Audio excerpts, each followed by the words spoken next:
Shri Krishna studio of fire safety engineer के YouTube channel पर आपका बहुत बहुत स्वागत। चलिए, हम लोग अपना चल रहा था फायर एक्सटिंग्विशर चैप्टर 3, है ना। फायर एंड सेफ्टी का चैप्टर 3 फायर एक्सटिंग्विशर, जिसमें हम लोगों का इस समय जो क्लासेस चल रही है वो DCP type portable fire extinguisher के ऊपर, DCP type portable fire extinguisher के ऊपर चल रहा था। ठीक है, अब हम लोग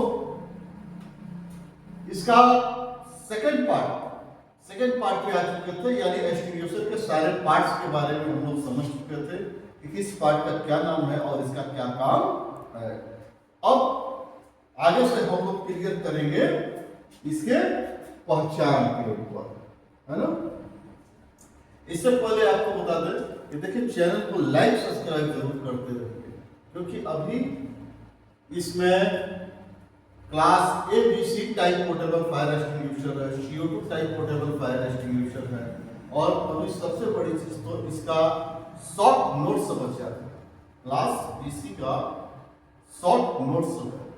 तो ये सारी चीजें आपको मिलती रहें, इसके लिए लाइक सब्सक्राइब जरूर करते रहिए। ठीक है, तो चलिए तो बात कर लेते हैं कि class BC type portable fire extinguisher की पहचान क्या है।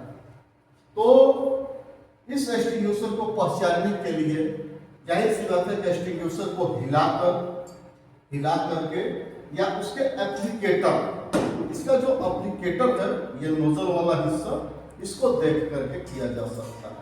देखिए, ये एप्लीकेटर क्या है, हाई प्रेशर एप्लीकेटर है, हाई प्रेशर एप्लीकेटर है, जिससे कि इसका जेट दूर तक जाए। ठीक है, तो इस एप्लीकेटर को देख करके इसकी पहचान की जा सकती है। ठीक है, चलिए थोड़ा सा आगे बढ़ते हैं। तो देखिए, इंटरव्यू वगैरह के सेशन में ज्यादातर आपसे ये पूछ दिया जाता है कि इसमें भरा जाने वाला पदार्थ क्या है, इस एक्सटिंग्विशर के अंदर क्या भरा गया है।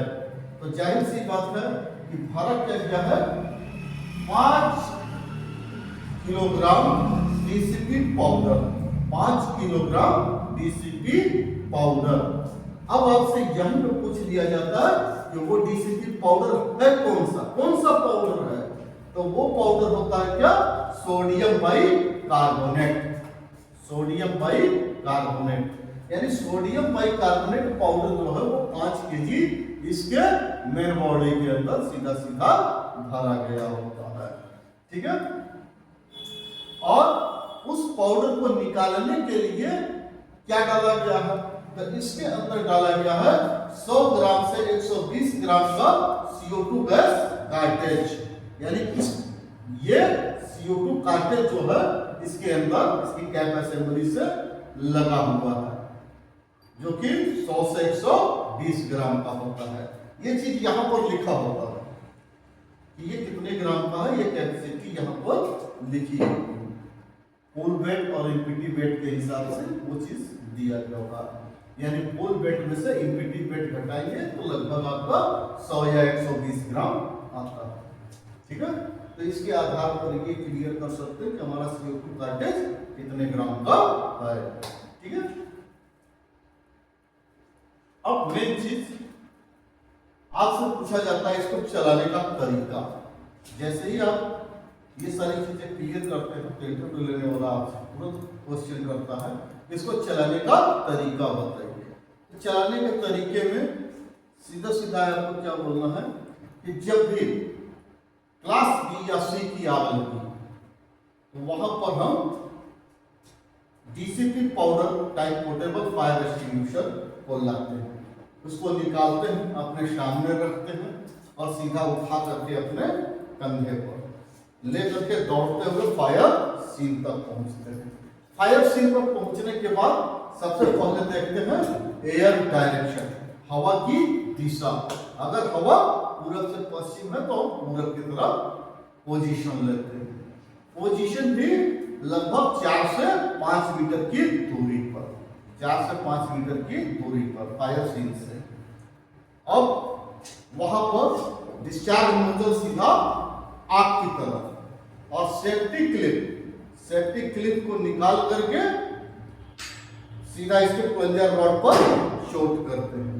जैसे ही हम प्लंजर रॉड पर शॉर्ट करते हैं हमारा CO2 कार्टेज पंचर हो जाता है और इसमें से पाउडर तेजी से डिस्चार्ज नोजल से बाहर निकलने लगता है और बड़े आराम से हम आग पर मार करके आग को बुझा सकते हैं।